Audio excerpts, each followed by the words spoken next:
जिम्मेदारी है कि ये बाबा साहब का जो रथ है उसको हम आगे लेके जाएं। मित्रों, मैं गुजरात से आया हूं, जहां महात्मा गांधी जी का जन्म हुआ और वो धोती पहने हुए वो एक आदमी ने पूरे ब्रिटिश संसद को, जो ब्रिटिश सर थे, ब्रिटिश सर के लोगों को घुटने टेकने पे मजबूर कर दिया। ऐसे महात्मा गांधी को भी घुटने टेकने पे मजबूर करने वाले हमारे भीमराव डॉक्टर आंबेडकर थे। मित्रों, लोग जो इस देश में बहुत सारे लोग जो बन गए, वो बड़े बड़े आह्वान करते गए। आह्वान कैसे करके गए? किसी ने बोला तुम मुझे खून दो, मैं तुम्हें आजादी दूंगा। अरे मैं क्या बोलूं? अरे हमारे बाबा साहब ने अपना खून सींचकर हमको आजादी दी। ऐसा नेता कहां मिलेगा कि जो खुद का खून सींचकर हमको आजादी दिया? तुम रक्त मांग रहे हो हमसे और फिर आजादी देने की बात कर रहे हो?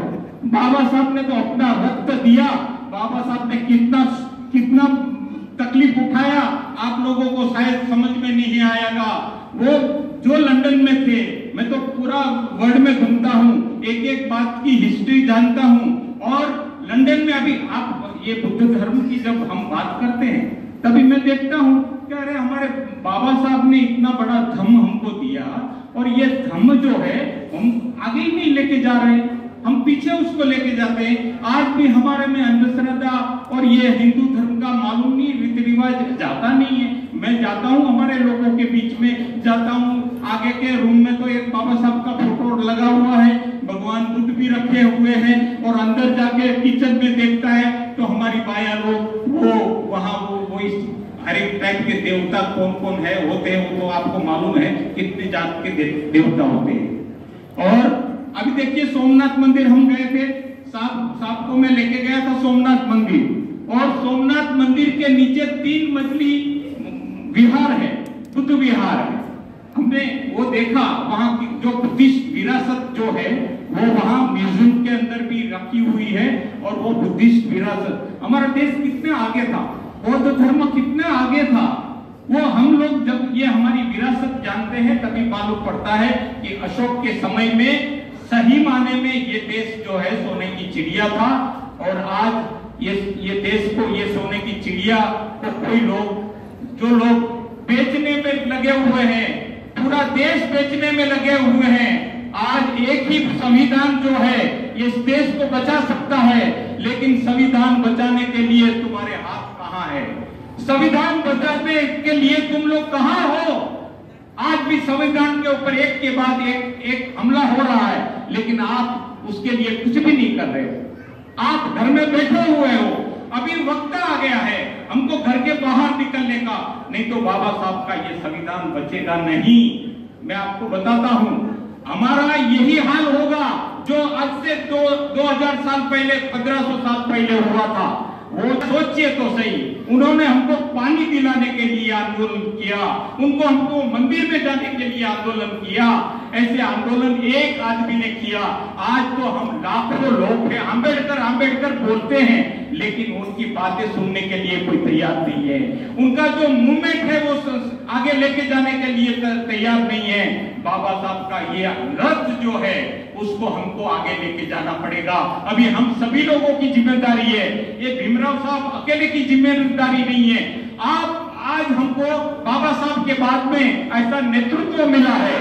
मैं नहीं बोलता दूसरे कोई भाई कौन से क्या क्या करते हैं, कुछ लोग अपना आंबेडकर नाम लगा के क्या क्या बड़ी बड़ी बातें करते हैं और गलत काम करते हैं, पैसा इकट्ठा करते हैं। मैं ये भीमराव साहब से जब से मिला हूं तभी मैंने बोला कि भीमराव साहब आप आगे बढ़ो, मैं तुम्हारे साथ में हूं। और जब भी जरूरत होगा भीमराव साहब, मैं मेरा ट्रस्टी चेयरमैनशिप आपको सुपुर्द करने के लिए तैयार हूं। आप जब भी बोलेंगे तभी आपको मैं तो बनना भी नहीं चाहता था, पाटिल साहब ने जबरदस्ती बना दिया। ये पाटिल साहब ने जबरदस्ती, मैं तो था ही भी नहीं, मीटिंग में भी नहीं था, लेकिन उनको मालूम है ये ईमानदार आदमी है। अभी भीमराव साहब हमारे यहाँ 10 तारीख को ये कार्यक्रम रखा था श्रावण शिविर का, और वहां उन्होंने मेरी स्कूल देखी, मेरी कॉलेज देखी, उससे उनको लगा अरे ये आदमी तो कितना ये काम कर रहा है। मैंने कभी बताया नहीं, मेरा नाम भी आपने नहीं सुना होगा, लेकिन मेरे पिताजी 3 बार बाबा साहब से मिले, 3 बार बाबा साहब से मिलके मैं उनके साथ साथ में रहता था। मेरे पिताजी राजगृह में बाबा साहब के पास में, क्योंकि परमार गुरुजी जब मेरे अंकल होते थे, उनकी वजह से मेरे पिताजी को भी उनको मिलने का मौका मिला, नहीं तो बाबा साहब को मिलने का मौका नहीं मिलता था। मेरे पिताजी बैठ के बाबा साहब के पास में पांव दबाने लगे, तो वो जो बातें मैं सुनता हूँ तो मेरी आंखों में भी पानी आ गया। अरे ये अनपढ़ आदमी, मेरा पिताजी पढ़ा लिखा नहीं थे, आज इतना बड़ा कॉलेज बनाया, आपने देखा इतना बड़ा कॉलेज बनाया, इतना बाबा साहब का मूर्ति वो समय में उन्होंने बाबा साहब का मूर्ति लगाया, 1.5 लाख में लगाया था, आज उसकी 50 लाख कीमत है। और जो संस्था वगैरह बनाई है वो शायद आपको पूरा गुजरात में तो देखने को नहीं मिलेगी। अभी 20 श्रावणेर वहां बनाया था, उसको आशीर्वाद देने के समापन के लिए भीमराव साहब हमारे यहाँ बीच में आए थे और उनको बहुत अच्छा लगा, नहीं आप सही काम करते हैं। वो बोले चाय क्यों नहीं पीता? मैं बोला सर ये संस्था में जब रहता हूँ तभी ये संस्था का पानी भी नहीं पीता हूँ। मेरे पिताजी ने भी नहीं पिया कभी, और मेरे पिताजी ने ये सीख दिया था कि ये संस्था का कभी पानी भी मत पीना, और संस्था का पानी भी नहीं पीता हूँ। कितना भी प्यास लगेगी, कुछ भी होगा तो मैं बाहर, मेरी गाड़ी खड़ी रहती है, वहां जाके मैं पानी पीता हूँ। तो ये हमारी ईमानदारी है, और ईमानदारी से हम लोग चलते हैं, और ईमानदारी से यदि हमको आगे लेके जाने का है तो आप यदि तैयार है तो भीमराव साहब उसका सुकान लेने के लिए भी तैयार है। हमको ये बौद्ध धर्म जो विलुप्त हुआ है उसको फिर से भारत में लाना है, फिर से बौद्धमय भारत बनाने का है, फिर से बाबा साहब का सपना का भारत बनाना है।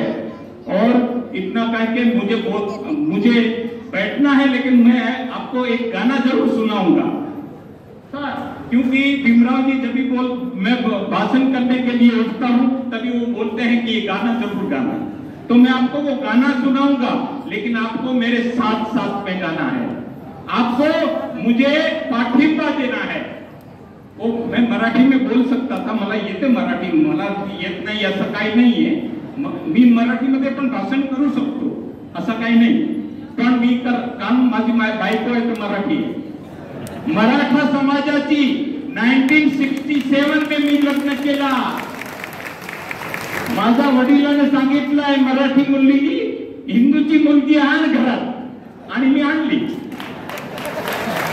सिद्धार्थ कॉलेज मध्ये असताना मी मराठी मुलगी आणली, आणि ते मराठाची मला किती लोकांनी सांगितलं अरे तुला मारणार, तुला हे करणार, करू द्या, मी बाबासाहेबचा खून आहे याच्यामध्ये मी कधी कोणाच्या घाबरत नाही, कधी घाबरत नाही। आता तुम्हाला एक बुद्धिझमचा भगवान बुद्धाचा धर्म काय आहे ते सांगतो, सिर्फ 2 मिनिट घेतो, तुम्ही मला पाठिंबा द्या।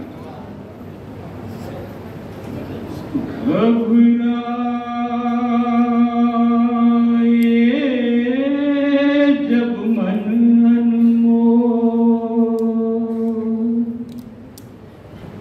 हृदय हो उठे डावाडो,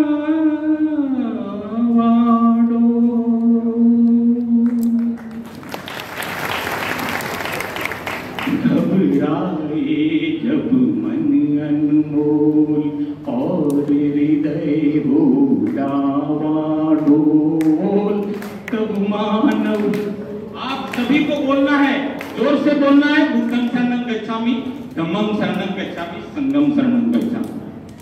तब मानव तू मुख से बोल, बुद्धं शरणं गच्छामि, धम्मं शरणं गच्छामि, संघं शरणं गच्छामि। दूर किया जिसने जन मन से,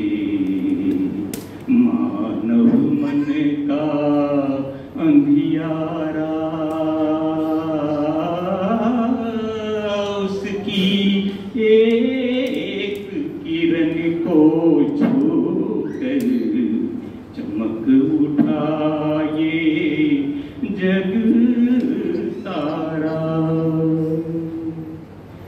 दूर किया जिसने जन मन से मानव मन का अंधियारा, जिसकी एक किरण को छूकर चमक उठा ये जग सारा। दीप सत्य का सदा जले, दया अहिंसा सदा फले, सुख शांति की छाया में जनगण मन में प्यार पले।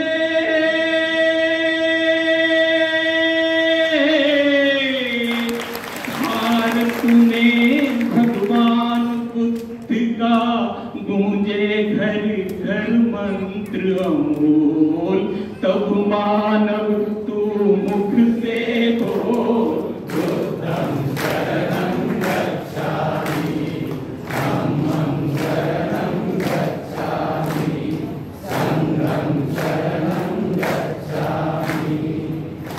जब दुनिया से प्यार उठे,